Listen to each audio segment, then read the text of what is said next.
하나님 말씀 두 군데인데 먼저 읽겠습니다. 사무엘하 17장 27절에서 29절까지 그리고 19장에서 몇 절 읽도록 하겠습니다. 읽겠습니다. 다윗이 마하나임에 이르렀을 때에 암몬 족속에게 속한 남사 사람 나하스의 아들 소브와 레오갈 사람 이리엘의 아들 마리우가 로벨 기므앗 사람 바세가 신상과 레아와 실그릇과 밀과 꿀과 밀가루와 볶은 곡식과 콩과 팥과 볶은 녹두와 꿀과 고토와 양과 실들을 가리라. 다윗과 그와 함께한 백성에게 먹게 하였으니 이는 그를 사랑해 백성이 그에서 승하고 원하고 원하였다.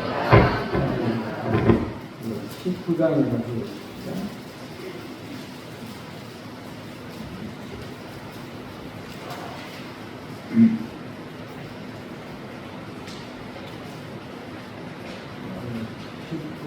31절에서 39절까지 말씀으로 읽겠습니다.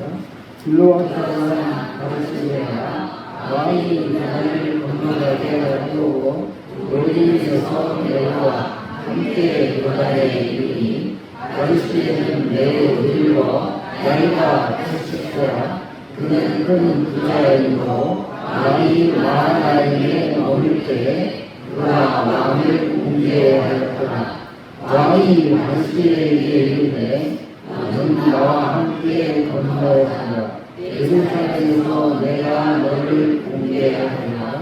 바르시게와 왕께 하리되 내 생명의 날이 얼마나 있사오니 어찌 왕과 함께 예루살렘으로 올라가리까. 내 나이가 이제 80세라 어떻게 흉한 것을 불가할 수 있사오며 음식의 맛을 할 수 있사오니까. 이 종이 어떻게 다시 요리하는 남자가 여인의 술을 알아볼 수 있사오니까. 어찌하여 왕이 궁리의 주 왕께 아직도 누를 끼치리까. 당신의 종은 왕을 모시고 요단을 건너는 것뿐이거니 왕께서 어찌하여 이같은 삶으로 내게 바꾸셨느냐. 청하건대 당신의 종을 불러 보내옵소서. 내가 내 고향 부모의 루 곁에서 죽으러 가리라. 그러나 왕의 종 유한이 여기 있사오니 청하건대 그가 내 왕과 왕의 소근대로 그에게 베푸소서 하느라. 왕이 대답하되 김하리 나와 함께 건너가리니 나는 내가 원하는 대로 그에게 베풀겠고 또 내가 내게 원하는 것은 다 너를 위하여 시행하리라 합니다. 백성이 다 요단을 건너되 왕도 건너가서 왕이 바르시게에게 입을 맞추고 그에게 복을 이기니 그가 자기 곳으로 돌아갑니다.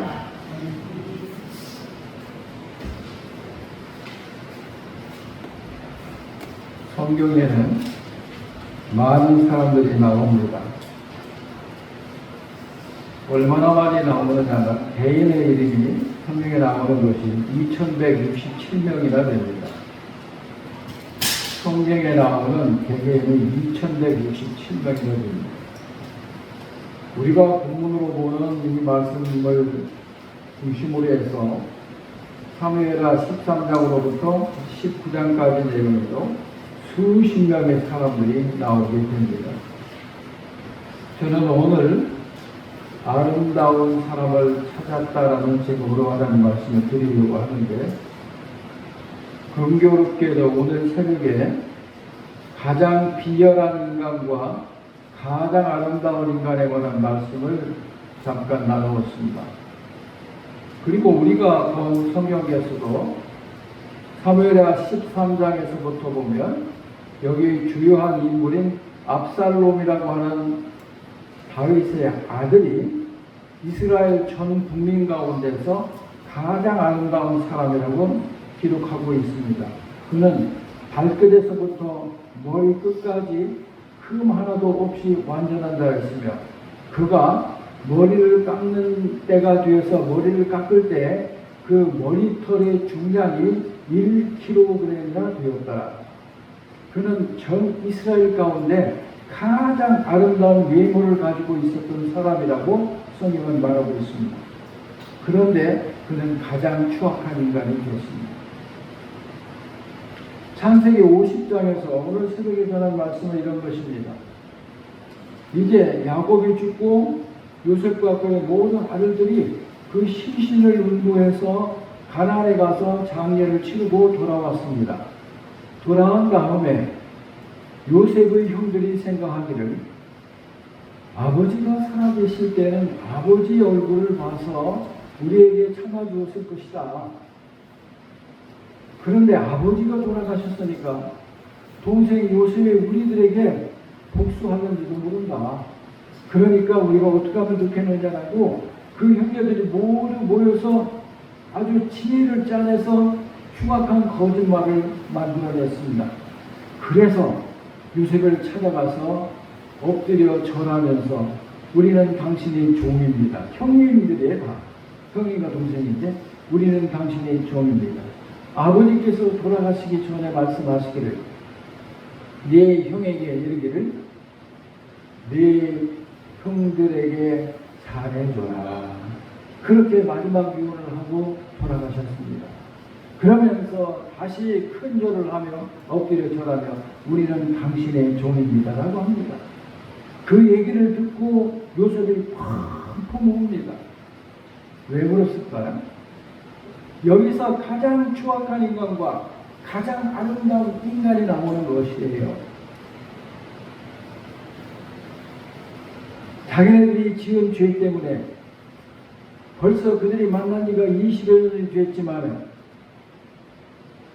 평소에 20년 동안 귀족 같은 삶을 요셉 때문에 살았지만 그건 틀림없이 순수한 동기가 아니라 아버지 체면 때문에 그랬을 것이라고 그들은 오해하고 있었던 것입니다.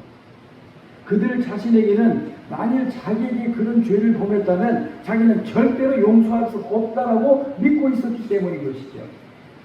요셉이 뭐라고 했습니까?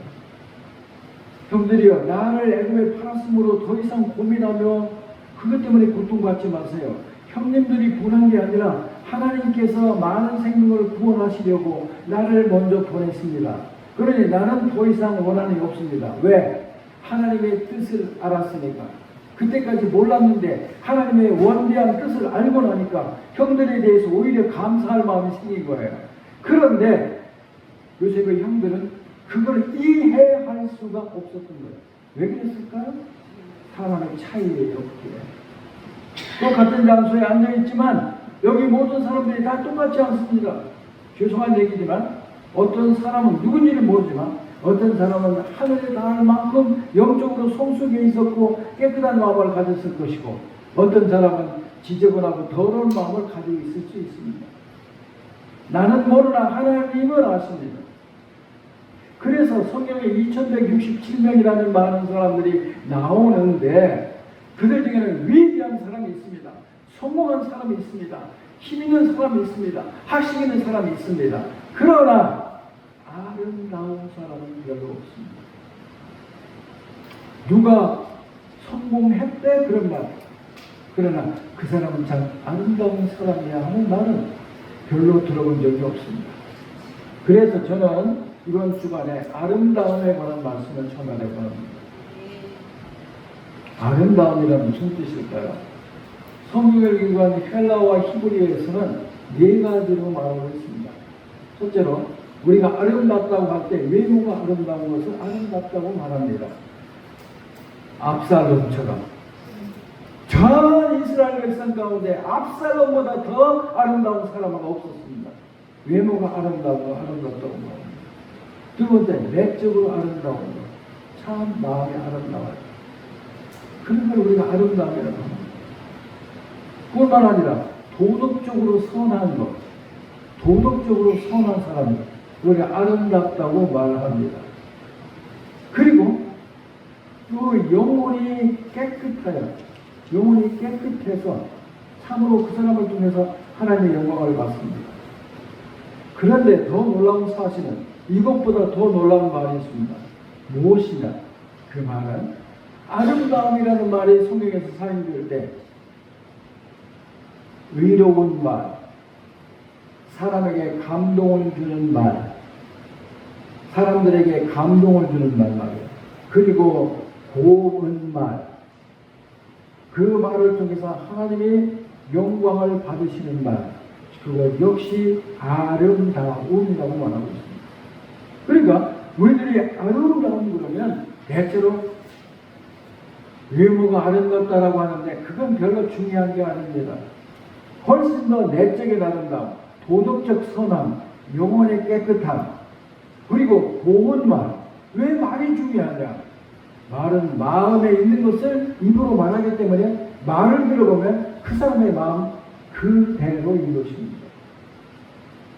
오늘 우리가 읽은 이 짤막한 성경 가운데서 가장 이 모든 아름다움을 다 가지고 있는 사람을 봅니다. 바로 그 사람이 바르실레입니다. 바르실레라고 하는 말의 뜻은 강철 심장이라는 뜻이에요. 그 심장이 얼마나 강한지 강철 심장, 쇠의 심장을 가졌다. 그런 의미를 갖습니다. 특별히 이스라엘 사람들에게 이름의 의미는 중요합니다. 그러면 우리가 잘 알고 있는 바실레라고 하는 사람을 왜 아름다운 사람이라고 말할까요? 저는 거기에 대하여 네 가지로 설명의 말씀을 드리고자 합니다. 자, 바르실레는 큰 부자라고 했으니까 보통 부자가 아니에요. 큰 부자라고 했으면 엄청난, 요즘으로 말하면 재벌에 속하는 사람이에요. 그런데 아들이 압살롬의 아버지를 죽이려고 하는 그러한 정변을 일으켰습니다. 이런 막장, 이런 혼란한 시대에 부자는 어떻게 해야 되죠?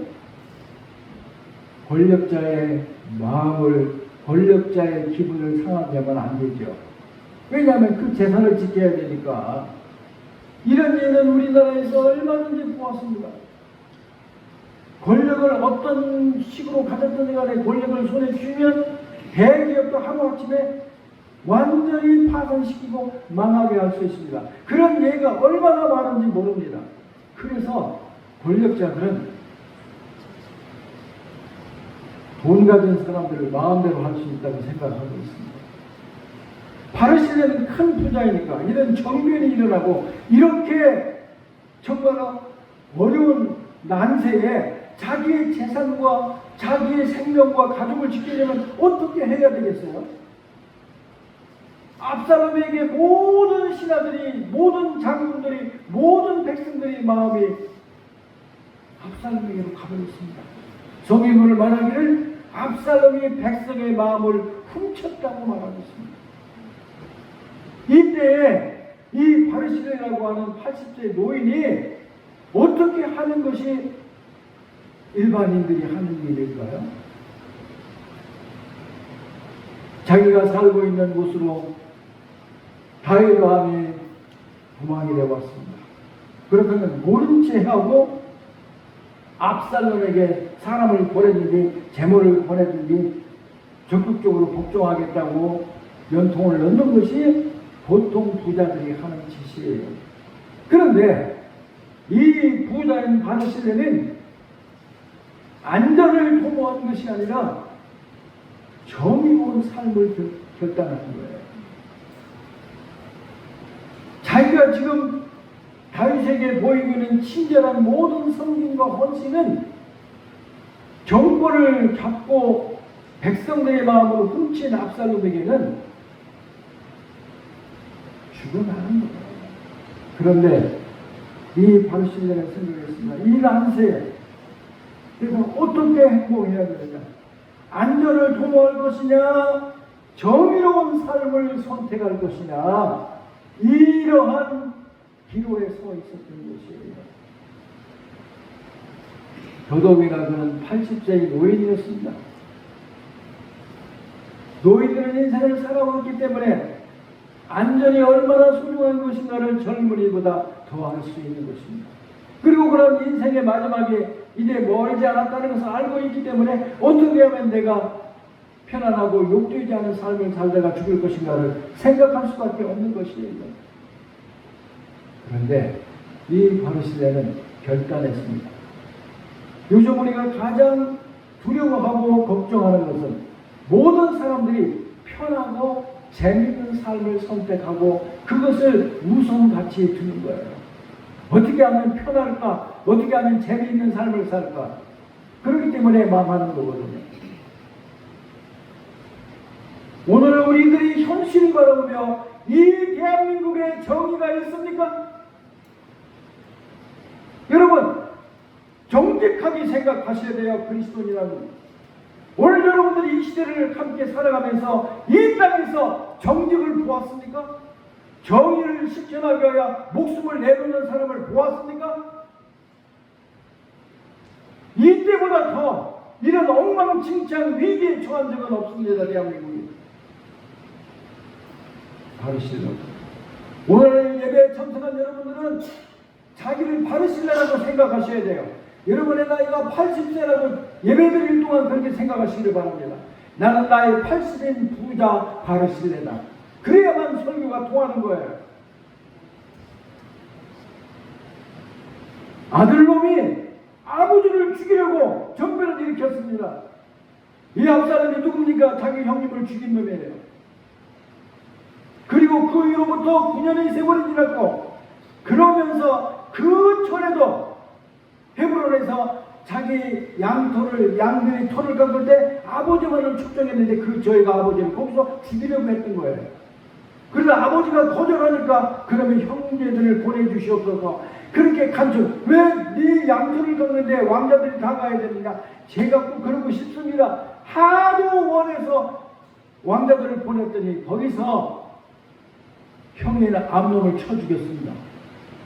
그리고 도망쳤어. 9년의 세월이 지난 다음에 다시 돌아왔는데 그때 맺은 품은 한을 아버지에게 그 한을 푸는 거예요. 이런 쳐죽을 놈이 어디가 있습니까? 용모는 가장 아름다운데 그 마음은 가장 추악한 자였다는 것이에요. 용모에 속지 말기를 바랍니다. 그리고 자기 자신의 용모에 자기가 속지 마세요. 사람은 용모와 아름다움 때문에 그건 잠시 동안입니다. 잠시 동안. 정말로 이런 난세, 이런 위기 속에 내가 나의 안전을 도모할 거냐 아니면 정의를 행하다가 죽을 거냐 이것을 결단해야 되는데 사람들은 거의 다 99.9% 정의고 뭐고 내가 살고 봐야지 안전을 택하는 세상에서 우리는 살고 있습니다. 이런 관점에서 본다면 참으로 아름다운 사람이 대한민국에 얼마나 될까 하는 탄식을 하지 않을 수 없습니다. 그래서 이 바르실레의 아름다움은 안전이 아니라 정의를 선택했다는 것이 아름다운 것입니다. 아름다움에 대한 헬라어 말의 뜻이 도덕적으로 선하다고 말씀드렸죠. 도덕적으로 선한 것. 어떻게 아비를 죽이려고 자식이 일어났는데 그 편이 될 수 있느냐는 말이에요. 그걸 따르는 사람이 아름다운 사람입니까? 가장 추악한 인간 아닙니까? 근데 오늘 우리 세상 어떤가 보세요. 옛날 얘기가 아니에요. 이 얘기는 지금으로부터 3000년 전의 얘기입니다. 그래서 안전을 위해서 정의를 저버리고 모든 걸 저버리는 이런 사람은 아무리 용모가 뛰어나도 가장 추악한 인간일 수밖에 없습니다. 그런 의미에서 바르실레는 가장 아름다운 사람입니다. 두 번째로 바르실레에서 관계하는 아름다움이라고 하는 것은 어려움에 처한 사람에게 즉각적이고 자상한 돌봄을 제공하는 사람이에요. 지금 자식이 갑자기 그런 모반을 했기 때문에 다윗은 아무것도 챙기지 못하고 왕궁에서 벗은 발로 뛰어나왔다고 성경이 기록하고 있습니다. 그러면서 울면서 이 노예 왕이 자식이 쫓겨가면서 백발을 휘날리며 울면서 신발도 신을 겨를이 없어서 그렇게 해서 도망쳐서 지금 도망가고 있습니다. 누구를 위해서? 자식만 때문에. 이런 말씀을 오면 진짜 자식이 예수예요. 그래서 마침내 이제 이 예루살렘에서 좀 떠나서 좀 안심 조금 되는 곳으로 피신을 하고 있었습니다. 마하나임에 가까이 왔습니다. 이 소식을 들은 세 사람이 맞이하려고 나갔습니다. 그 세 사람 중에 한 사람이 바르실레라고 하는 요인이었습니다. 그럼 어떻게 했습니까? 그 소식을 듣고 이 바르실레는 왕의 명예와 품위를 지켜주기 위하여 막대한 음식과 재물을 가지고 다윗을 영접하게 됩니다. 침상과 천막과 그리고 먹는 여러 가지 가지가지를 다 가지고 꿀과 치즈와 루유와 이런 모든 것을 가지고 맨발로 도망쳐 나오는 왕을 맞이하게 됩니다. 여러분, 이렇게 해본 적이 있으세요? 너무 급해서 신발도 못 신고 도망치고 자신님이 죽이려고 모반을 일으켜서 군대를 거느리고 쫓아오는 이런 일을 우리는 당한 적이 없죠. 그런 사람을 바르실레한테 다윗이 요청한 게 아니에요. 바르실레 나 좀 도와줘, 그런 게 아니라고요. 그런데도 불구하고 이 비온의 소식을 들은 바르실레는 80노구를 이끌고 다윗을 맞으러 갔습니다. 다윗과 함께하는 사람들이 피곤하게 지칠까 합니다. 왕이 지금 맨만하게서 창이 있어요. 왕이 먹을 것이 없어 굶어야 됐어요. 이런 기가 막힌 그때 빠르게 바르실레는 필요한 모든 것들을 모아가지고 달려가서 왕을 맞이하게 됩니다. 왕으로서의 품격을 지키며 왕으로서의 명예를 지키기 위하여 그에게 필요한 것을 공급했습니다. 사랑하는 성도, 우리가 살다보면 내가 아는 사람, 내 주변에 있는 사람들이 정말로 다윗처럼 불시에 갑자기 어려움을 당하는 사람들이 많이 있었습니다. 그리고 우리 자신들도 그런 위기에, 그런 위험에 빠진 적이 있을 거라는 거예요. 근데 제일 먼저 누가 와서 도움의 손길을 펴는가? 누가 마음을 위로해 주었느냐? 누가 곁에 있었느냐가 여러분 평생 잊을 수 없을 거예요. 이게 아름다운 정말로 처절한, 정말로 어려운 이런 환경에 있을 때 손을 내미는 사람, 옆에 있어주는 사람, 위로의 말을 해주는 사람, 필요한 것들을 공급해주는 사람, 그 사람이 아름다운 사람이라는 거예요. 그 사람. 이것은 지금 압살롬에게 이건 죽음을 청하는 행위라고요. 압살롬이 오면 바르실레를 가만 두겠어요? 죽죠. 그 재산 다 몰수가 당할 거예요. 그런 일이 얼마나 많이 있었습니까? 6.25 때 그리고 우리 철수한 다음에 위쪽 남쪽 땅에서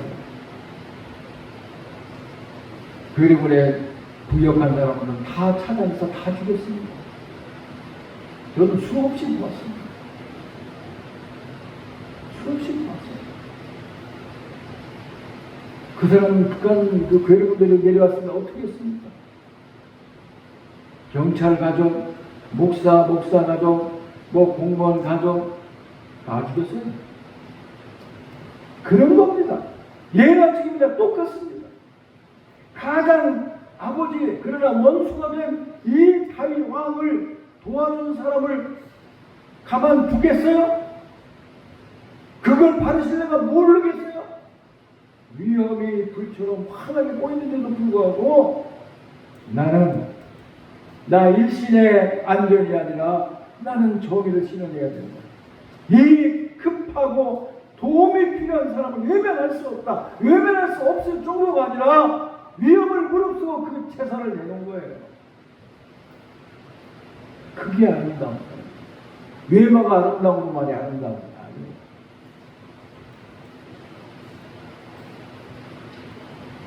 그렇게 해서 결국 전쟁이 일어났고 그 다음에 압살롬이 죽음을 당했고 다윗은 이제 다시 예루살렘으로 돌아가게 되었습니다. 너무나 다윗왕은 바르실레가 감사했어요. 이제 예루살렘으로 향하려고 차별을 하고 떠났는데 바르실레가 달려왔을 때 다윗왕이 바르실레를 붙잡고 내가 당신에게 진 짓을 잊을 수가 없어. 나와 함께 예루살렘으로 갑시다. 내가 당신을 공배하리이다. 공배란 말은 좋은 음식을 대접한다는 뜻이에요.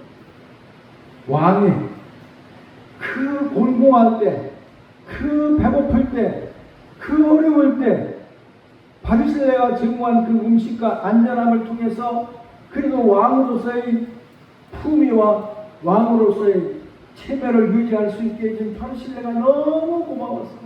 내가 당신과 함께 예루살렘 나의 궁으로 가서 내가 당신에게 좋은 음식으로 대접하고 싶습니다. 그러니 나와 함께 갑시다라고. 다윗으로서는 당연한 것이잖아요. 그런데 바르실레는 거절했습니다. 왜 그럴까요? 내가 이제까지 왕의 선종을 통하여 이만큼 안전하고 이만큼 사업을 하고 이만큼 재산을 모았습니다. 저에게 왕께서 베풀어 주신 평소에 베풀어 주신 은혜는 너무나도 풍성하고 족합니다. 제가 무엇을 더 바라리요? 순수합니다. 순수함을 말하고 하나님에게도 사람에게도 마찬가지예요. 누구에게 도움을 주면서 그 도움을 통해서 더 많은 것을 얻으려고 하는 불순한 동기를 지적해주고 있는 거예요. 그러기 쉽잖아요. 주님은 뭐라고 그랬어요? 너희가 대접하라고 할 때 거지들, 안진뱅이들, 눈먼 자들 그들을 대접하라. 그리하면 그들이 너에게 갚을 수가 없으리라. 저는 그 말씀을 우리 교인 옛날 젊었을 때 많이 했어요. 여러분, 서로가 대접하는 건 좋은데 대접을 받으면 어떻습니까? 지난번에 그런 대접을 받았는데 내가 최소한 그보다는 그만큼은 그보다는 더 대접해야지. 이렇게 되잖아요. 그런데 바르실레는 립서비스가 아니에요. 진실로. 지금까지 제가 평소에 받은 은혜를 어찌 그것에 비교할 수 있겠습니까? 그러니 제가 노래 한들 알아들으며 음식의 맛을 알 수 있으며 여인의 예쁜 것을 알 수고 분별할 수 없습니다. 제 나이가 80입니다. 제가 무슨 말이 있으며 저를 그냥 두세요. 제가 그냥 아버지의 묘 곁에서 죽고 같이 장사될 것입니다. 그렇게 말했단 말이에요. 만약 다른 사람이었다고 생각해 봅시다. 왕이 절대절명의 위기 속에 그토록 엄청난 도움을 주었다면 이제 내가 왕이 나에게 잘해주겠지, 왕으로서만 할 수 있는 놀라운 일을 해주겠지, 은근히 기대하지 않겠어요? 그런데 전혀 바르실레는 순수했습니다. 도움을 주고 필연을 공급해준 것으로 끝낸 거예요. 이게 순수한 말의 한자의 뜻이 뭐냐면, 순자라고 하는 것은 무슨 뜻이냐면 비단을 짰는다는 뜻이에요. 비단을 만들 때 거기다 얼룩지고 더러운 거 넣을 수 있어요? 비단을 짰는다는 뜻이고, 수라는 말은 곡식의 열매가 아주 잘 연거롭다는 뜻이에요. 더러운 것이 부정한 것이 섞여 있지 않다는 뜻이에요. 내가 주면서도 은근히 받기를 기다리면 불순한 거예요. 그러니까 예수님이 그렇게 말씀한 거예요. 네가 누구를 대접하려고 하거든 그 사람이 너에게 갚을 수 없는 그 사람에게 주라. 그러면 완전히 순수한 것이 되는데 내가 이만큼 대접했으니까 그 사람도 나에게 대접을 할 거야. 그거 계산하고 하지 말라는 뜻이에요. 그건 뭐냐면 순수하다는 뜻이에요. 친구들 대접하지 말라는 뜻이 아니에요. 우리가 사람들에 대하여 순수해야 된다는 것이에요. 바리새인은 왕이 아닙니다. 아무리 부자라 할지라도 왕처럼 권세 있는 사람도 아니고 왕처럼 많은 재물을 가진 사람도 아니고 왕처럼 능력 있는 사람도 아니라고요. 어찌 그에게 필요한 것이 없었겠습니까? 그러나 그 어려울 때 도움 준 것을 조금도 자랑거리로 내세우지 않고 그것 가지고 무엇을 더 얻으려고 하는 마음이 전혀 없었다는 거예요. 그게 순수라고 하는 거예요. 이것이 아닙니다. 우리는 평생 이런 노력을 하고 살아야 됩니다. 자, 그것으로 끝인가? 아니요. 끝이 아니에요. 그는 뭐가? 그 다음번에 뭔가? 그 다음에 있습니다. 그때 다윗에게 바리새인가 말하기를 저는 그러니까 제 아들 기만이 싸우니 나 대신 기만을 데리고 가셔서 왕께서 원하시는 대로 그에게 하시옵소서. 그렇게 말했습니다. 그게 뭐예요? 배려. 뭐가 배려냐? 자, 왕에 너무 감사해서 순수한 마음으로 은혜를 갚을 마음으로 바리새인에게 간청했습니다. 나와 함께 예루살렘으로 가십시다. 내가 이 받은 은혜를 어떻게든지 좋은 음식을 대접하시면서 하면서 제가 갚기를 원합니다. 얼마나 순수한지 몰라요. 두 순수함이 만난 거예요. 근데 바리새인가 딱 잘라 말해요. 아, 그렇게 할 수는 없습니다. 그러면 누가 상처받죠? 다윗이 상처받는 거예요. 자기 양심의 깨끗한 말을 위해서 남의 양심이 상처받는 것을 생각하지 않는 것은 이게 순수함의 위험이라고 하는 것이에요. 여러분, 이런 잘못을 우리가 얼마나 많이 저지르는지 몰라요. 자기 양심만을 생각하는 거예요. 나는 끝까지 순수합니다. 왕이 저에게 그렇게 하시면 내 순수함이 더럽혀지는 것 같아요. 끝까지 거절합니다. 아니요, 왕이요, 됐습니다. 그냥 가세요. 그럴 수 있는데 바리새인은 그렇게 하지 않았기 때문에 진짜 화룡점정 진짜 아름다운 사람이라는 거예요. 자, 거절했음에도 불구하고 왕이 하도 간절하게 원하니까 왕의 마음을 배려합니다. 그러면 저 대신 기만 아들을 데리고 가셔서 왕께서 원하시는 대로 그에게 하시옵소서. 이게 배려라고 하는 거예요. 내 양심에 거리낌이 없으면 됐지 뭐. 이렇게 하는 그리스도인이 얼마나 많은지 몰라요. 하나님이 아시는데 뭐. 이게 독선이 될 수 있어요. 순수한데 독선이 될 수 있다고요. 순수한데 자기 마음만 생각하는 거예요. 남의 마음이 상처받는 것은 생각하지 않는 거예요. 이게 순수의 위협이라는 거예요. 근데 바리새인은 한 번 거절한 다음에 왕께서 얼마나 섭섭해 하실까. 그러면 제 아들 기만을 데리고 가시고. 이게 배려하는 거란 말이에요. 양보하는 거란 말이에요. 양보하는 거예요. 아름다움은 그냥 만들어지는 게 아닙니다. 진짜 말하는 아름다운 말이에요. 어떤 물질적인 외모의 아름다움이 아니고 정말로 내적인 도덕적인 영적인 아름다움을 우리가 갖추어야 되는데 이 모든 것을 바리새인이라고 하는 사람을 통해서 우리가 다 발견할 수 있다는 것입니다. 자, 그러면 마지막 또 한 가지 놀라운 일이 있습니다. 바리새인은 몰랐죠. 다윗도 몰랐습니다. 하나님만 아시는 일이 그 뒤에 발생했습니다. 여러분, 예수님께서 탄생하실 때 어디에서 탄생하셨습니까? 이것도 모르면 불교신자예요. 예수님은 어디서 탄생하셨어요? 몰라요. 베들레헴 어디서? 베들레헴 어디서? 여관에서. 여러분, 예레미야 41장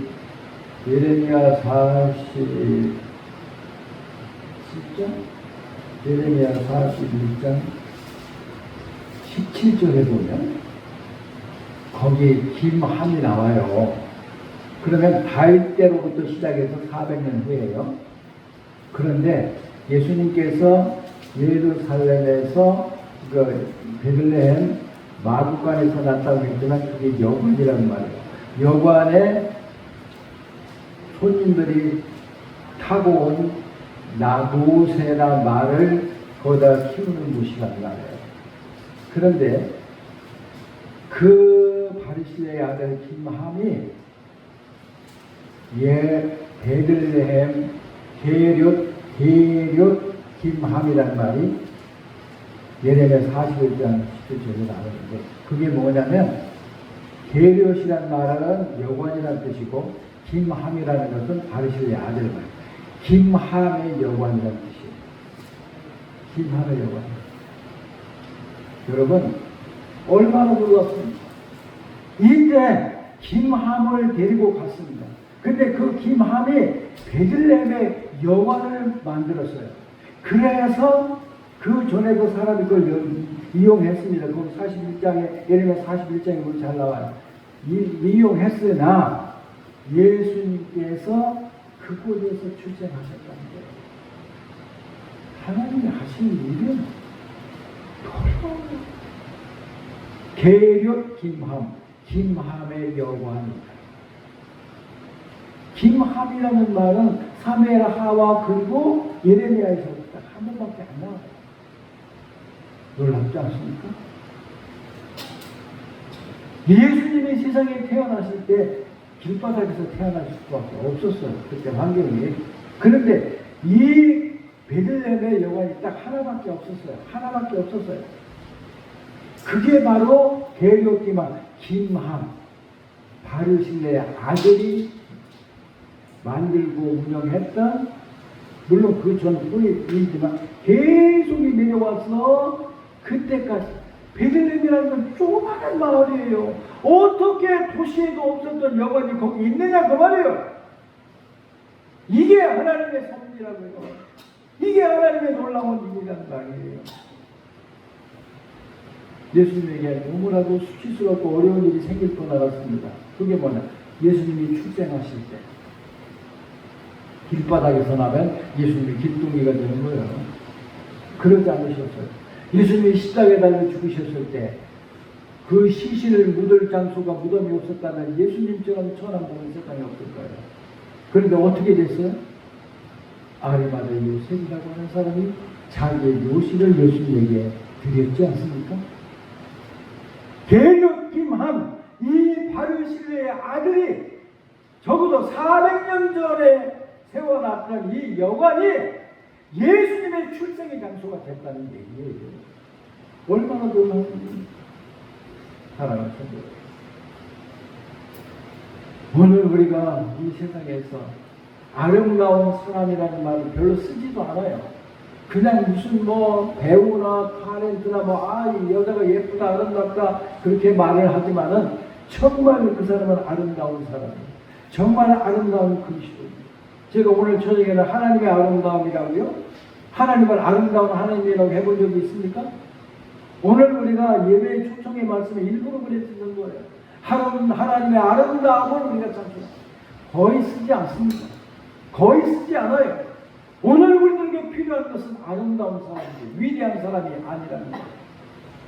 수십만 수백만 명의 사람을 죽여도 전쟁에 승리하면 그 사람은 위대한 장군이고 위대한 임금이 될 수 있어요. 그런 거 필요 없어요. 정말로 저와 여러분에게 필요한 것은, 하나님의 필요로 하는 사람은 아름다운 사람이에요. 아름다운 사람이라고요. 어떤 사람? 안정과 편리가 아니라 정의를 실현하는 사람. 위기를 마다하지 않고 위기 속에 들어가서 정의를 실현하는 사람이야말로 지금 2025년 대한민국에 가장 필요한 인물입니다. 두 번째, 다른 사람의 명예와 다른 사람의 품격을 세워주는 사람. 그 곤경한 처지에 있을 때 왕으로서 적어도 그런 배고프고 굶고 맨바닥에서 자고 이렇게 해서는 안 되잖아요. 여러분과 저희가 곤란에 처했을 때 허물어지는 것이 우리의 인격이라는 거예요. 우리의 명예라는 거예요. 사람들이 명예와 품격을 지켜주시기 위해서 도움의 말씀을 하시든지 도움을 주든지 할 때에 사람을 세워주는 거예요. 그 사람이 아름다운 사람이라는 거예요. 그뿐만이 아니라 순수함, 무엇을 바라고 주지 말라는 거예요. 무엇을 바라고 주지 말라, 순수하게 주는 것으로 끝내라는 거예요. 그러다가 잘못하면 순수의 위험에 빠질 수가 있으니까 그러나 배려하라. 다른 사람의 양심도 배려하라. 배려가 무슨 뜻이에요? 배려가 생각을 나눈다는 거예요. 다른 사람도 생각한다는 말이 배려라는 거예요. 배급한다 해서 생각 여자라는 뜻이에요. 생각 여자. 그러니까 다른 사람 거절하다가 바리새인가 거절하다가 왕의 진심이 저러는데 내가 거절하면 상처받으시겠구나. 안 되지. 그러면 저 말고 김함 내 아들을 데리고 가셔서 왕께서 원하시는 대로 그에게 하시옵소서. 얼마나 다윗이 기뻤겠어요. 우리가 우리의 매일의 삶 속에서 이 네 가지를 지켜나갑시다. 그리하면 놀라운 일이 벌어질 거고 저와 여러분 더 아름다운 사람이 될 거라고 저는 믿습니다. 여러분 정말 아름다운 사람이 필요합니다. 하나님의 아름다운 사람을 찾습니다. 정말 우리가 아름다운 사람인지를 보십시오. 아름다움 얼굴에 화장만 해서 되는 게 아니에요. 우리의 영적인 그런 아름다움, 내적인 아름다움, 도덕적인 아름다움, 그리고 우리의 고운맛, 사람에게 감동을 주는 맛, 하나님께 영광을 돌리는 맛, 이런 말들이 아름다움이라는 것을 생각하십시오. 바르실레의 말을 들어보세요. 얼마나 아름답습니까? 왕의 요청을 거절할 때 어떻게 했습니까? 나를 데리고 가고 싶다. 저는 이 음식의 맛도 모릅니다. 저는 귀도 어두워서 음악의 즐거움도 모릅니다. 눈도 흐리해서 예쁜지 안 예쁜지도 구별을 못합니다. 저 데리고 가셔야만 왕에게도 눈을 끼칠 뿐입니다. 세상에 이렇게 말해야 되는데 우리는 어떻게 합니까? 도대체. 그런데 그것 때문에 그 다윗의 착한 마음, 은혜를 갚고자 하는 마음이 상처받을 것이 싶어서 내 아들 김함을 데리고 가소서. 그게 원하는 대로 해주세요. 이 배려, 이 말을 한마디라도 하고 산다면, 하루에 한 번이라도 하고 산다면, 우리가 있는 곳에서 얼마나 우리는 행복한, 사는 사람도 행복하고, 아름다운 사람이 되겠습니다. 아름다워 아셨죠? 왜 바리새인가 아름다운지 아셨죠? 그 나이는 80이요.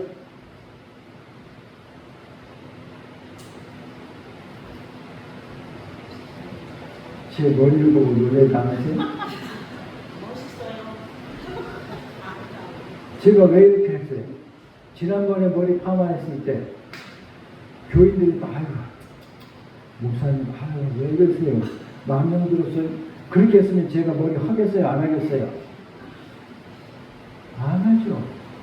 제가 여기 있거나 일본에 갔거나 오랜만에 사는 동안 다 보면은 내 코가 잘생겼다고 하잖아. 목사님 머리가 너무 예뻐요. 너무 좋아요. 네? 너무 좋아요. 그러니까 다시 안 그래요. 다시 안 그러고요. 사랑하는 성도 여러분, 그냥 아름다운 사람 되는 거 아닙니다. 아름다운 사람 안 되면 뭐가 되죠? 추악한 사람이 되는 거예요. 요셉은 형들같이 추악한 그런 추악한 인간들이 되는 거예요. 압살롬과 같이 추악한 인간이 되는 거예요. 우리는 결정해야 돼요. 편의를 따라 안전을 따라 살겠습니까? 정의를 저버리고 어려운 사람 짐이 될까 싶어서 모른 체하고 나만 살려고 하겠습니까? 내 양심의 순수함을 지키기 위해서 남의 양심의 가책을 받든 상처를 받든 상관이 없습니까? 말을 해도 그냥 내 주장만 얘기하고 말겠습니까? 바른 신뢰에게서 우리가 말을 배우고 태도를 배우는 거예요. 그랬을 때 다윗도 역시 짝짝꿍이야. 그래요, 감사합니다. 내가 당신을 좋은 음식으로 섬기려고 했는데, 그래요, 김함에게 내가 차려주겠습니다. 그 김함이 놀랍게 예수 탄생의 그 집 묘관을 만들었다는 사실을 생각할 때 너무나 놀래 작가님이 사랑하는 성도 여러분, 아름다운 사랑을 이룹시다. 그걸 막연하게 생각하지 말고 화장만 하지 말고 내적 아름다움, 도덕적 선, 제발 하나님의 눈은 숨길 수 없어. 하나님의 인정받지 않으면 다 소용이 없는 거예요. 하나님의 인정받으시길 바랍니다. 저와 여러분이 함께 오늘부터 더 정말 아름다운 사람이 될 것을 다시 한번 결심하십시다. 기도합시다.